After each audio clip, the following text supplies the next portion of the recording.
फल मूल खाइन श्रीराम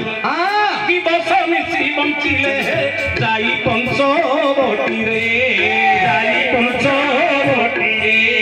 बास करी रहिले सेठारे जाई पंचवटी रे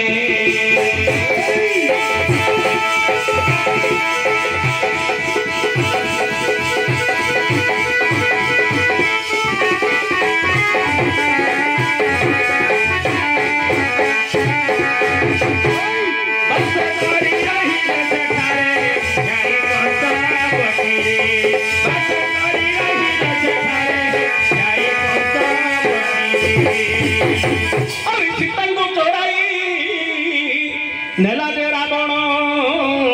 ये रखिला अशोक रावण को मारी सीता को धारी आनिले प्रभु श्री राम है पुष्पक जान रे बसी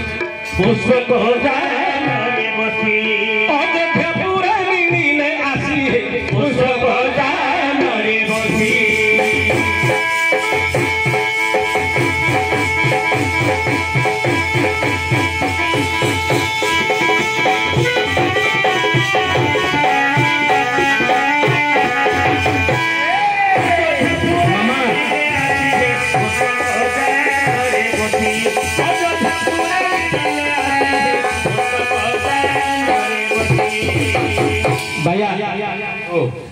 रामचंद्र प्रकृत बापा डाकी शुणे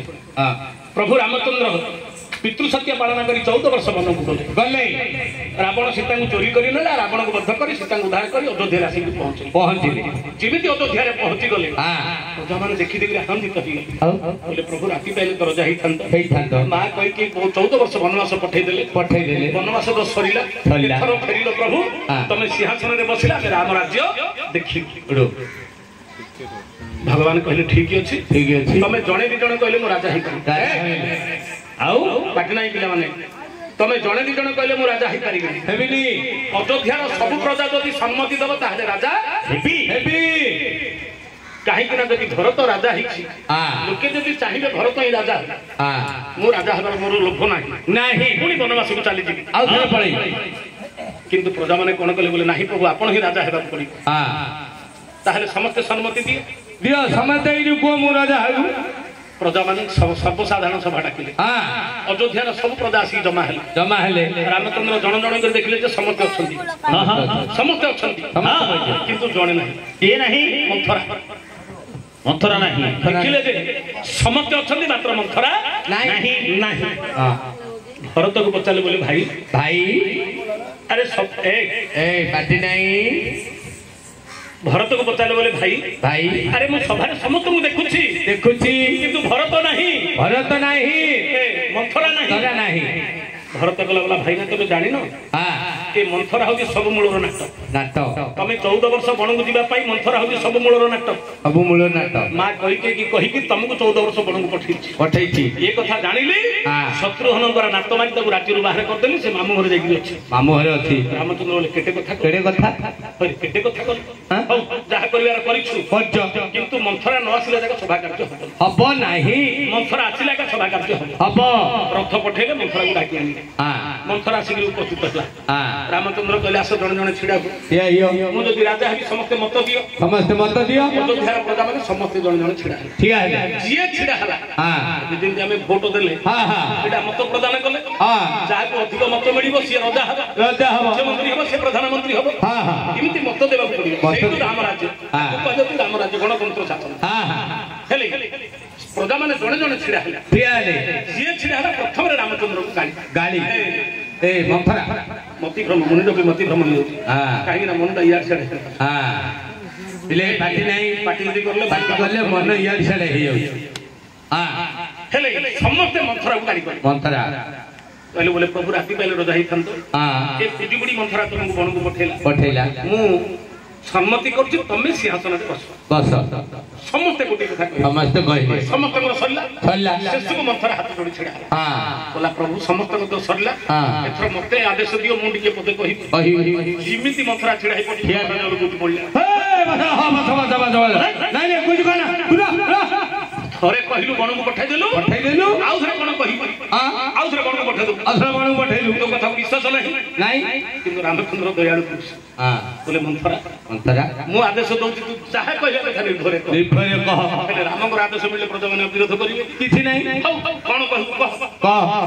सेठी मंथरा हाथ जोड़ी गला वाला प्रभु ए अयोध्यावासी संसारवासी मते गाड़ी करछंती मां कहि के गाड़ी करछंती हमनको तमे 14 वर्ष बण गलो रे कथा समस्त कहउछन किंतु तमे 14 वर्ष बण जीवा पई मु दोषी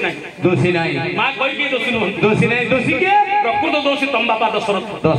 प्रकृत दोषी वशिष्ठ असल रहस्य कथा कि आज पर्यंत जानी ना आपण 14 वर्ष वनवास कले सत्य किंतु समस्त गाड़ी कले जे मो जो तमे गल कहि के पठेले बोली कहउछंती ए मंथरा कहि के या बाटे देले बोली समस्त गाड़ी करछंती हम दी जण किंतु तमे 14 वर्ष बण जीवा पे मो दोषी नाही कहि के दोषी नाही यो जे पुराण नुआ कथा के समस्त जानते मंथरा कहि के पठेबा समस्त जानते किंतु मंथरा कहछि मो दोषी नाही कहि के दोषी नहंती नाही प्रकृत दोषी के ना तम बापा दशरथ आउ जण हेले वशिष्ठ आश्चर्य हो गेले समस्त आमे तो जानछु मंथरा कहि के पठेला कथा अच्छा दशरथ केमिति दोषी वशिष्ठ केमिति दोषी सेठी मंथरा हाथ जोड़ी कहिला कहू सुन ये बहुत दिन तळर कथा तुमको कहूछि अछि गुप्त कथा अयोध्यावासी के जानि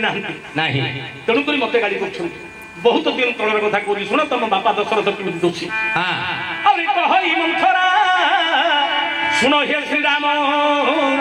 ये तो बहुत दिन कथा 12 वर्षा देखिला गले चिंता है डोकाई ज्योति सगणा पृथ्वी वृष्टि न हेबा कारण डोकाई ज्योति सगणा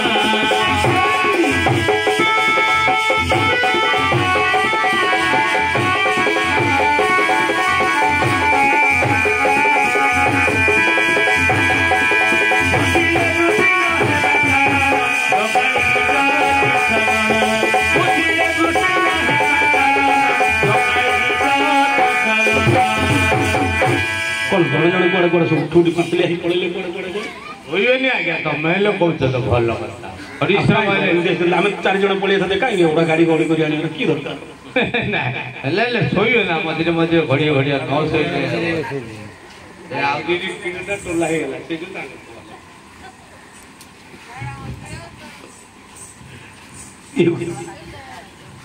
हम तो राजा हां ठीक है अच्छी बेले माइक सेट वाला ना तता अच्छी आ सब खोई दिया हां भैया मंथरा हाथ जोड़ी देला कहले वाला प्रभु ये बहुत दिन तळर कथा कहूची सुनो तमर अयोध्या रे 12 वर्ष पर्यंत वर्षा हलानी बहुत दिन तळे अयोध्या रे 12 वर्ष पर्यंत वर्षा हलानी लोके पानी पई हाहाकार ही गले दशरथ ज्योतिष को डाकी पचारे 12 वर्ष हलानी कहीं मो राज्य रे वर्षा नहीं ज्योतिष माने कहले बोली हे राजा तम राज्य को शनि दृष्टि पड़ी शनिकर कोप दृष्टि जो तुम राज्य में 12 वर्ष वर्षा नहीं दशरथ बोले मो राज्य को शनि दृष्टि मोर मां माने केडे सुंदर सुनुछंती तमे डिस्टर्ब कले अरे गोपा गोपा बसे दिया जानत ना कि भेसीटा जेबू तो पाटी करन हम ठीक है बस सुनो अरे भैया एठी मंथरा कहिला जे जेतोले कि ज्योतिष माने कहिले तम राज्य को शनि दशा पड़ी राज्य को जेनु करी 12 वर्षा नहीं दशरथ ले मु तो शनि कर क्षति करिनी नहीं काहे कि मो राज्य को शनि कर कोप दृष्टि काहे कि महाप्रतापी दशरथ राजा सारे दशरथ जी शनि की ପଚାରି ଚାଲ ଯିବି ଶନିଙ୍କ ସହିତ ଯୁଦ୍ଧ କରିବି ମୋ ରାଜ୍ୟକୁ ସେ କୋପ ଦୃଷ୍ଟି ଦେଇଛନ୍ତି ମୋ ରାଜ୍ୟରେ ବର୍ଷା ନାହିଁ ପାଣି ପାଇଁ ହାହାକାର ହଉଛନ୍ତି ସେତେବେଳେ ପକ୍ଷୀରାଜ ଘୋଡ଼ା ଥିଲା ପକ୍ଷୀ ଥିଲା ଘୋଡ଼ାମାନଙ୍କର ପକ୍ଷୀରାଜ ଅଶ୍ୱ ହେଲା ଶନିଙ୍କ ପାଖକୁ ଯିବା ଗଲା ରଥରେ ବସି ଯିବା ସମୟରେ ଶନି ଗ୍ରହର ଗୋଟେ ବଳୟ ଅଛି ଶନିଙ୍କର କୋପ ଦୃଷ୍ଟିରେ ଶନି ଗ୍ରହର ବଳୟଟା ବାଜିକି ଦଶରଥ ରଥଟା ଖଣ୍ଡ ଚକ କୁଆଡେ ଅକ କୁଆଡେ ସାରଥି କୁଆଡେ କିଏ କୁଆଡେ ହେଲେ ଦଶରଥ ରାଜା ଦେଖିଲେ ପ୍ରାଣ ବିକଟ ରଥ କୁଣ୍ଡେଇ ଧରିଥିଲେ ଆକାଶ ମାର୍ଗରୁ ଖସି ଖସି ଆସୁଛନ୍ତି ଆକାଶରୁ ଖସି ଖସି ତଳେ ପଡ଼ିଲେ ମରିଯିବେ କଣ କରିବି ରକ୍ଷା କର ମୋ ଜୀବନକୁ ରକ୍ଷା କର ଏ ସମୟରେ ଜଟା ଗୋଟେ ବୃକ୍ଷ ଉପରେ ବସିଲେ ଉପରକୁ ଅନେଇଥିଲେ କିଏ ଗୋଟେ ଲୋକଟା ଆକାଶରୁ ଖସି ଖସି ଯାଉଛି କିଏ ଗୋଟେ ପାଟି କରୁଛି ତଳେ ପଡ଼ିଲେ ଲୋକଟା ମରିଯିବ କିଏ ହଉ କାହିଁକି ଜଣଙ୍କର ଜୀବନଟା ବଞ୍ଚେଇବା ମୋର ଧର୍ମ ପକ୍ଷେଦ୍ରା ବିସ୍ତାର କରିଦେଲା ଆକାଶରୁ ଉଡି ଗଲା ଉପରେ ବସିଲା ତଳକୁ ଓହ୍ଲେଇଲା ପଚାରିଲା କିଏ ତମେ ମହାତ୍ମା ଆକାଶରୁ କାହିଁକି ଖସି ଖସି ଆସୁଥିଲେ ସେ କହିଲେ ମୁଁ ହଉଛି ସୂର୍ଯ୍ୟବଂଶୀ ରାଜା ଦଶରଥ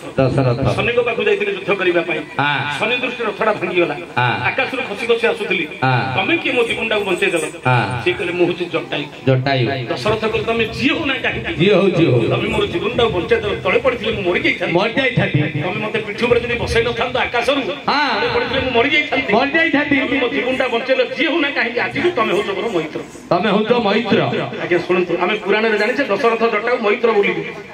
କିନ୍ତୁ କାହିଁକି ମୈତ୍ର ବାନ୍ଧିଥିଲେ ଏଇଠି ମୈତ୍ର ବାନ୍ଧିଲେ ଯେ ତମେ ମୋର ଜୀବନ ବଞ୍ଚେଇଛ ଆଜିଠୁ ହଉଛ ତମେ ମୋର ମୈତ୍ର ଏଇଠି ଦଶରଥ ଜଟାୟୁ ମୈତ୍ର ବାନ୍ଧିଥିଲେ ଏଇଠି ଦଶରଥ ବୋଲେ ମୈତ୍ର ତମେ ତ ଜୀବନଟା ବଞ୍ଚେଇ ଦେଲ ଯାହା ମାଗୁଛ ମାଗ ମୁଁ ତମକୁ ଦେବି ଜଟା ବୋଲେ ମୋର କଣ ଦରକାର ମୁଁ ଗୋଟେ ଶାଗୁଣା ପକ୍ଷୀ ମୁଁ ଗୋଟେ ଶାଗୁଣା ପକ୍ଷୀ 50ଟା ମାଂସ ଖାଉଛି ଗଛ କୋରଡେ ରହୁଛି ତମକୁ ଧନ ସମ୍ପତ୍ତି ମାଗିକି ମୁଁ କଣଟା କରିବି ମୁଁ ଦାହାଣି ନେଇଯିବ କିଛି ଦରକାର ନାହିଁ ଆବଶ୍ୟକ ତମେ ଦଶରଥ ବୋଲେ ମୁଁ ମଧ୍ୟ ତମ ଋଣ ହେଇକି ଯାଇପାରିବିନି ତମେ ମୋର ଜୀବନ ବଞ୍ଚେଇଛ ଯାହା ମାଗୁଛ ମାଗ ମୁଁ ତମକୁ ଦେବି ଏଇଠୁ ଯିବି ଜଟା ବୋଲେ ଠିକ ଅଛି ଯଦି ବାଧ୍ୟ କରୁଛ ମାଗିବି ଯେ ତମେ ସତ୍ୟ କଲେ ଏକା ମାଗିବି ସତ୍ୟ କଲେ ଏକା ମାଗିବି ଦଶରଥ ରାଜା ଧର୍ମକୁ ସାକ୍ଷୀ କରି ସତ୍ୟ କଲେ କହିଲେ ତମେ ଯାହା ମାଗିବ ମୁଁ ତମକୁ ତାହା ଦେବି ମୋ ଜୀବନ ରଖିଛ ବୋଲେ ଯଦି ଧର୍ମ ରକ୍ଷା କରି ଯଦି ଧର୍ମକୁ ସାକ୍ଷୀ କରି ସତ୍ୟ କରିଛ ତାହେଲେ ମତେ ଧନ ସମ୍ପତ୍ତି ଦରକାର ନାହିଁ ତମର ବଡ ପୁଅଟାକୁ ମତେ ଦାନ କରିବ ତା ଦଣ୍ଡ ତମର ବଡ ପୁଅଟାକୁ ମତେ ଦାନ ଦିଅ ବଡ ପୁଅ ତା ତ ନାଇଁ ଦଶରଥ ହସିଲେ ବୋଲେ ମଇତେ ଆଉ କଣ ହେଲେ ମାଗିଥାନ୍ତ ଦେଇ ଅପୁତ୍ରିକ ମୋର ପୁଅ ନାହିଁ ବୋଲେ ଜଟାୟୁ ମାଗିଲା ସମୟରେ ରାମ ଲକ୍ଷ୍ମଣ ଜନ୍ମ ହେଇନାହାନ୍ତି ସେତେବେଳେ ସେ ବୋଲେ ମୁଁ ତ ଅପୁତ୍ରିକ ମୋର ପୁଅ ନାହିଁ ପୁଅ ଜନ୍ମ କରିବାର ବୟସ ହେଲେ ଆଉ ମୋ ପାଖରେ ନାହିଁ ସେ ସମୟ ସରିଗଲାଣି ହେଲେ ମୁଁ ତ ସମୟ ସରିଲାଣି ମୁଁ ତ ସହଜେ ଅପୁତ୍ରିକ ପୁଅ ନାହିଁ ବଡ ପୁଅ କୋଉଠି ମୁଁ ତମକୁ ଦେବି ଆଉ କଣ ହେଲେ ମାଗିଥିଲେ ଦେଇଥାନ୍ତି ଆଉ ପୁଅ ତ ନାହିଁ ତ ମୁଁ କୋଉଠୁ ମୁଁ ବଡ ପୁଅ ଦେବି ଜଟା ବୋଲେ ମୁଁ ଜାଣିଛି ବର୍ତ୍ତମାନ ତମର ପୁଅ ନାହିଁ କିନ୍ତୁ ଭବିଷ୍ୟତରେ 4ଟା ପୁଅ ହବ ତମର ଜଟା ଏଠି ଦଶରଥ କହିଲେ ମୁଁ ଜାଣିଛି ଭବିଷ୍ୟତରେ ତମର 4ଟା ପୁଅ ହବ ତା ଭିତରୁ ବଡ ବଡକୁ ମତେ ଦାନ କରିବ ଦଶରଥ ଆଶ୍ଚର୍ଯ୍ୟ ହେଲେ ବୋଲେ କଣ କହିଲ ମୈତ୍ର ମୋର 4ଟା ପୁଅ ହବ ମୋର ତ ସମୟ ସରିଲାଣି ବୁଢା ହେଲିଣି ମୁଁ ଭବିଷ୍ୟତରେ ମୋର 4ଟା ପୁଅ ଜନ୍ମ ହବ ଆଚ୍ଛା ତମେ କେମିତି ଏ କଥା ଜାଣିଲ ଜଟାକୁ ପଚାରିଲେ ଯେ ତମେ କେମିତି ଏ କଥା ଜାଣିଲ କିଏ ଫୋନ କରିଛି କିଏ କହିଲା ତମକୁ ଏ କଥା କେମିତି ଜାଣିଲ ସେଠି ଜଟାକୁ କହିଲେ ବୋଲେ ମୈତ୍ରେ ତମର ଇଷ୍ଟ ଦେବତା ହଉଛନ୍ତି ସୂର୍ଯ୍ୟ ମୋ ବାପା ହଉଛନ୍ତି ଅରୁଣ ଗରୁଡ ଅରୁଣ ଦି ଭାଇ ତାଙ୍କର ମା ହଉଛନ୍ତି ବିନତାଙ୍କ ଗର୍ଭରୁ 2ଟା ପୁଅ ଜନ୍ମ ହେଲେ କଶ୍ୟପରୁ ସେ 2ଟା ଅଣ୍ଡା ଦେଇଥିଲେ କାହାକୁ ବିନତାକୁ କିନ୍ତୁ ଗୋଟିଏ ଅଣ୍ଡା ସମୟ ହେଇକି ଫୁଟେଇ ଦେଲା ଅଣ୍ଡାଟା ତେଣୁକରି ଗୋଡ ପର୍ଯ୍ୟନ୍ତ ଆହୁରି ଗଠନ ହେଇନି ଖାଲି ଅଣ୍ଟା ଡୁଆଡ ଉପରକୁ ଅଛି ସିଏ ହଉଛନ୍ତି ମୋର ବାପା ଯେ ସୂର୍ଯ୍ୟଙ୍କ ରଥର ସାରଥୀ ସୂର୍ଯ୍ୟଙ୍କ ରଥର ସିଏ ହେଲେ ସାରଥୀ ସୂର୍ଯ୍ୟ ଦେବତା ପାଖରୁ ମୋ ବାପା ଶୁଣିଥିଲେ ମୋ ବାପାଙ୍କ ପାଖରୁ ମୁଁ ଶୁଣିଛି ଯେ ଭବିଷ୍ୟତରେ ତମର 4ଟା ପୁଅ ହବ ଜନ୍ମ ହେବେ ତା ଭିତରୁ ବଡ ବଡକୁ ମତେ ଦାନ କରିବ ଆନନ୍ଦ ହେଇଗଲେ ବୋଲେ ମନ୍ତ୍ରେ ମୂଳରୁ କିଛି ନାହିଁ ତମ କଥାରେ ଯଦି 4ଟା ହେଲେ ତମେ ତ ଗୋଟେ ପୁଅ ନବ ନା ଆଉ ତ 3ଟା ପୁଅ ମୋ ପାଖରେ ରହିବେ ଧର୍ମକୁ ସାକ୍ଷୀ କରି ସତ୍ୟ କଲେ ଆଜିଠୁ ବଡ ପୁଅଟା ତମକୁ ମୁଁ ଦାନ କରିଦେଲି ଦାନ କରିକି ପଳେଇ ଆସିଲେ ପଳେଇଲେ କେତେ ଦିନ ଗଲା ଆମେ ଜାଣିଛେ ଋଷଶୃଙ୍ଗ ଗଲେ ଜାଗ ଦେଲେ ଜାଗ ଚରୁରୁ 3 ରାଣୀ ଗର୍ଭ ରାମ ଲକ୍ଷ୍ମଣଙ୍କର 7 4 ପୁଅ ଜନ୍ମ ହେଲେ ତୁଣ୍ଡ ବାଇ 10 ସହସ୍ର କୋଷ ଏ ତୁଣ୍ଡ ସେ ତୁଣ୍ଡ ହେଇକି ଯେମିତି ଜଟାଉ କାନରେ ପଡିଗଲା କଟକ ଭୁବନେଶ୍ୱର ପଳବ ଆଉ ଗାଁ ଗାଁ ସାଙ୍ଗେ ସାଙ୍ଗେ ପହଞ୍ଚିଗଲ ଅଯୋଧ୍ୟାରେ ବୋଲେ ମୈତ୍ରେୟ ସତ୍ୟ କରିଥିଲ ଧର୍ମକୁ ସାକ୍ଷୀ କରି ସତ୍ୟ କରିଛ ବଡ ପୁଅ ରାମଚନ୍ଦ୍ର ତମର ନାହିଁ ସତ୍ୟ କରିଛ ଆଗରୁ କି ସିନା ଜନ୍ମ ହେଲା ପରେ ଦାନ କରୁଛି ତମେ ଜନ୍ମ ପୂର୍ବରୁ ମତେ ଦାନ ଦେଇଛ ସେ ପୁଅ ଉପରେ ତମର ଅଧିକାର ନାହିଁ ମୋ ପୁଅକୁ ମତେ ଦିଅ ମୁଁ ଧରିକିରି ପଳେଇବି ଦିଅ ହେଲେ ଦଶରଥ ସିନା ବଡ ପୁଣିଆ କରି ସତ୍ୟ କରିଦେଇଥିଲେ ଏ ଯୋଉ ରାମଚନ୍ଦ୍ରଙ୍କ ଜନ୍ମ ଦୁର୍ବାଦଳ ଅଭିରାମ ରୂପ ଏଡି ବଡ ସୁନ୍ଦର ରୂପ ଦେଖି ଦେଖି ଲୋଭ ଲାଗିଲା କାହାକୁ ଦଶରଥକୁ ଆଉ ଦେବାର ଇଚ୍ଛା ନାହିଁ କାହାର ଦଶରଥଙ୍କର ଆଉ ଦେବାକୁ ଇଚ୍ଛା ନାହିଁ ବୋଲେ ମୈତ୍ରେୟ ସତ୍ୟ କରିଛି ଏକା ସତ ଯେ ପିଲାଟା ଜନ୍ମ ହେଇଛି ମା କ୍ଷୀର ନ ଖାଲି ପିଲାଟା ମରିଯିବ 5 ବର୍ଷ ହେଇଯାଉ 5 ବର୍ଷ ହେଲେ ମା କ୍ଷୀର ଛାଡିଦବ ତାପରେ ଆସିକି ତମେ ନେଇଯିବ ତ ଦେବାକୁ ତ ଇଚ୍ଛା ନାହିଁ ଖାଲି ସମୟଟା ଗଡିବା ପାଇଁ କଥା କହୁଛନ୍ତି 5 ବର୍ଷ ହେଲେ ଆସିକିରି ନେଇଯିବ ଜଟା ବିଚାର କଲେ ସତ କଥା ମୁଁ ସବୁ ସିନା ଦେବି ମା କ୍ଷୀର କୋଉଠି ଦେଇପାରିବି ତାପରେ ମା କ୍ଷୀର ନ ଖାଲି ପିଲାଟା ବଞ୍ଚିବ କି ସେ ବୋଲେ କି କ୍ଷୀର ଖାଇବ ଡାବା କ୍ଷୀର अरे मूर्ख एबे सब डाबा କ୍ଷୀର ସେ ସମୟ ତ ସାଇଲେନ୍ସ ଦେଇଥିଲା ନା ପିଣ୍ଡି ପଳେଇ କି ଖିଙ୍କାରି ହଉଛି ଦେଖିଲ ନା ମୋ ଉପରେ अरे से कहबाटा सत्य अरे एबे सिना डाबा କ୍ଷୀର सेतले डाबा କ୍ଷୀର नथिला अरे आमे डाबा କ୍ଷୀर देई जे पिला नु भूल कर दोचे ओहो से डाबा କ୍ଷୀर देई देबा जो पिला जागा जे डाबा मारा पड़ जाय सत्य कहबार छिपु नहीं आज माँ को 1000 मिछ कहू जे पिला जागा साफा डाबा मारा कथा का कहउछन काहे कि पिला जाको आमे डाबा କ୍ଷୀर पेई देले तेणु करी जे डाबा मारा कथा कहउछन पिला जाको जन्म हो बोतल भरे देले जो बोतल जे से बड़ हैला हम से बोतल अभ्यास छाड़ला बोतल एटा होछ हम बापा मार दोष एटा पिलार दोष नाही अच्छा सुने अरे से समय डाबा କ୍ଷୀर नथिला माँ କ୍ଷୀर शक्ति अछि जो माँ କ୍ଷୀर खाइ चुर ना बोली तेणु करी पचरछन भैया दशरथ हेले जटा भाबिले मु तो माँ କ୍ଷୀर देई पारिबी हेले माँ କ୍ଷୀर न खाइले तो पिलाटा बंचिबनी ठीक अछि मो कोही तुम पाखे थाउ 5 वर्ष जो दिन हो से दिन आसी मते तमे दबा मु नैबी कहिदे पळेले अपेक्षा कले 5 वर्ष आउ धरे अपेक्षा जिमेदी 5 वर्ष पूर्ण होला पहुंची गेला आसी आउ धरे पहुंची गेली बोले मैत्रेय कहिदे 5 वर्ष होला 10 होला रामचंद्र को एथर 5 वर्ष होला मो को मते दियो मु धरी पळेबी दशरथ बोले हां मैत्रेय 5 वर्ष हे गेलानी जे पाठ न पढ़े पिला मूर्ख पाठ पढ़ार समय 4 वर्ष 4 मास 4 दिन आमर समाज जानूँ गोटे पिला पाठ पढ़ार बयस हो 4 वर्ष 4 मास 4 दिन 3 वर्ष पढ़े दूसरे एलकेजी केजी सब चलती किंतु प्रकृत नियम हो 4 वर्ष 4 मास 4 दिन हेले जदि पाठ न पढ़े पिला मूर्ख गुरुकुल आश्रम में छाड़ी पाठ पढ़ुची 14 वर्ष तार शिक्षा समाप्त हम से तुम हेले जटा भाविले एमती करी समयटा गड़े देवी बुढ़ा लानी से मरजू से मागिया को आसीबनी कि मु रामचंद्र को देवी दशरथंकर आ देबा को इच्छा नाही भाविले एमती करी समयटा गड़े देवी तो ए भीतर जटा मर जीवो आ मागिया को आसीबनी कि मु रामचंद्र को देवी तो इच्छा नाही जटा भाविले ठीक अछि 14 वर्ष ले आसी आई तरीके पळेले आ धरे पळले जिमिति 14 वर्ष पूर्ण हेगला सुनतंत्र ना यार छाड़ मन हे सीताशोक बाबू कहि रामकृष्ण बाबू अनुरोध अछि सीताशोक विषय रामायण हो बढ़िया गीत आपण माने सुन समय दिन हेगला 14 वर्ष सुन टिके बापा टिके सुन दियो 14 वर्ष हेगला भाइया जिमिति 14 वर्ष पूर्ण हेगला आउ थरे जटा पहुंची गले बोले मैत्रेय कहिदिले 14 वर्ष ले दिले 14 वर्ष हेगला एथर दियो बोले भाबिले दी थर सिना मिछ कहले आ कोन कहि एबा आ कोन कहि पारि नेबा को यार लोभ लागिला पिलाटा जन्म हुए साल देले लोभ लागियोनी बड़ हिसाला पर स्नेहटा बढ़ी जाउची ना देई परिबो को बापा मा केबे नाही राम को हरि को देबा को का इच्छा हो आ दशरथ को देबा को इच्छा नाही ये लुचि की रहिले घर भितरे वशिष्ठ कहले बोले हे ऋषिवर तमे तोर मंत्री कुल पुरोहित कले बड़े कौशल धन संपत्ति लोभ देखी जटा को जीवित फेरे सबू सीना राम को दे पारि अयोध्या सीना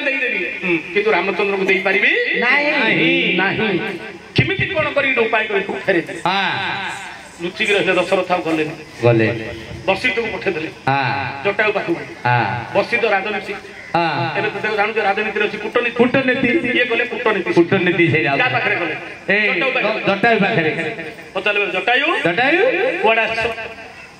ସେ କହିଲେ ମୋ ପୁଅକୁ ନେବାକୁ ଦଶରଥ କହିଥିଲେ ମତେ ଦେବା ପାଇଁ ବୋଲି ତମ ପୁଅ ନା ରାମଚନ୍ଦ୍ର ମୋ ପୁଅ ତମ ପୁଅ କେମିତି ନା ପୂର୍ବରୁ ଦଶରଥ ସତ୍ୟ କରିଥିଲେ ମୋ ପୁଅକୁ ଦାନ କରି ଧର୍ମକୁ ସାଙ୍ଗରେ ସତ୍ୟ କରିଥିଲେ ଆଚ୍ଛା ଆଚ୍ଛା ଦଶରଥ କଣ ବୋଲି ସତ୍ୟ କରିଥିଲେ ନା ମୋ ବଡ ପୁଅ ବୋଲି କହିଥିଲେ ବଶିଷ୍ଠ ବୋଲେ ଦଶରଥର ବଡ ପୁଅ କିଏ ନାହିଁ ଦଶରଥର ବଡ ପୁଅ କିଏ ନାହିଁ ନା ରାମଚନ୍ଦ୍ର ନା ରାମଚନ୍ଦ୍ର ଦଶରଥର ପୁଅ ନାହିଁ ଦଶରଥର ପିତୃ ଯଦି ଜନ୍ମ ହେଇଥାନ୍ତା ତାହେଲେ ଇଏ ତମକୁ ଦେବାକୁ ଅଧିକାର ଥିଲା ଇଏ ଋଷ୍ୟଶୃଙ୍ଗ ଜାଗ ଚୋରୁ ଜନ୍ମ ହେଇଛନ୍ତି ଏଇଠି ଦଶରଥର ଭୂମିକା କିଛି ନାହିଁ ତେଣୁକରି ସିଏ ତମକୁ ଦେଇପାରିବନି ତମେ ଏଠୁ ଫେରିକିରି କୌଶଲ୍ୟା ଜନ୍ମ ଦେଇଛନ୍ତି ଗର୍ଭରେ ଯଦି କୌଶଲ୍ୟା ସତ୍ୟ କରିଛନ୍ତି ପୁଅ ସିଏ ତମକୁ ଦେଇଦେବେ ନା ନାହିଁ କିଏ ସତ୍ୟ ଦଶରଥ ଏଇଠି ଦଶରଥର ଭୂମିକା କିଛି ନାହିଁ ଦଶରଥର ବିର୍ଜୁ ଯଦି ଜନ୍ମ ହେଇଥିଲେ ସିଏ ଦେଇଥାନ୍ତେ ଏଠି ଦଶରଥର ବିର୍ଜୁ ରାମଚନ୍ଦ୍ର ଜନ୍ମ ହେଇନାହାନ୍ତି ଜାଗଚରୁ କୌଶଲ୍ୟା ଗର୍ଭରୁ ଜନ୍ମ ହେଇଛନ୍ତି ତେଣୁ ଏଠି ଦଶରଥର ଦେବାର କିଛି ଅଧିକାର ନାହିଁ ଏଠି ଦଶରଥର ବଡ ପୁଅ କିଏ ତମେ ଚଳିଲୁ ଏଠୁ କୂଟନୀତି କରି ଫେରେଇ ଆରେ ଯେତେବେଳେ କଣ ହେଲା ଧର୍ମକୁ ସାକ୍ଷୀ କରି ସତ୍ୟ କଲେ ଦିଥର ଆସିଲି ଫେରେଇଲେ ମତେ ପ୍ରତାରଣା କରୁଛନ୍ତି ଠିକ ଅଛି ଯୋଉଟା କରେ ହେ ଧର୍ମ ଦେବତା ତୁମେ ସାକ୍ଷୀ ଅଛ ପୃଥିବୀରେ ଯଦି ଧର୍ମ ଅଛି ଧର୍ମ ଯଦି ଚାରି ଯୁଗରେ ସତ୍ୟ ଯଦି ଦଶରଥ ରାଜା ସତ୍ୟ କରି ସେ ରାମଚନ୍ଦ୍ରଙ୍କୁ ମତେ ଦାନ କରିଛନ୍ତି ରାମଚନ୍ଦ୍ର ଯଦି ପ୍ରକୃତରେ ମୋ ପୁଅ ମୁଁ ମରିବା ସମୟରେ ମତେ ମୁଖା ପିନ୍ଧେଇକିରି ମୋର ଶବ ସଂସ୍କାର କରିବ କିନ୍ତୁ ଦଶରଥର ଶବ ସଂସ୍କାର କରିବ ନାହିଁ କି ଦଶରଥର ଅନ୍ତ୍ୟେଷ୍ଟିକ୍ରିୟା କ୍ରିୟା କରିବ ନାହିଁ ଶୁଣୁଛନ୍ତି ନା ମୋର ମା ମାନେ ସବୁ ଏଇଠି ଜଟାୟୁ ଧର୍ମକୁ ସାକ୍ଷୀ କଲେ ଯଦି ପୃଥିବୀରେ ଧର୍ମ ଅଛି ଧର୍ମ ଯଦି ଚାରି ଯୁଗରେ ସତ୍ୟ ଦଶରଥ ରାଜା ଯଦି ସତ୍ୟ କରି ସେ ରାମଚନ୍ଦ୍ରଙ୍କୁ ମତେ ଦାନ କରିଛନ୍ତି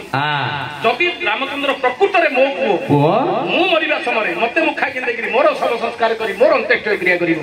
କିନ୍ତୁ ଦଶରଥକୁ ମୁଖା କିଣି ଦେବ ନାହିଁ କି ଦଶରଥର ଅନ୍ତ୍ୟେଷ୍ଟିକ୍ରିୟା କ୍ରିୟା କରିବ ନାହିଁ ଆମେ ସମସ୍ତେ ପୁରାଣ ଜାଣିଛେ ରାମାୟଣରେ ଶୁଣିଛେ ମଧ୍ୟ ଜଟାୟୁ ପକ୍ଷ ହେଇକି ପଡିଥିଲା ରାମଚନ୍ଦ୍ରକୁ ଦେଖିଲା ପର୍ଯ୍ୟନ୍ତ ବଞ୍ଚିଛି ରାମଚନ୍ଦ୍ର ତାକୁ କୋଳରେ ଧରିଛନ୍ତି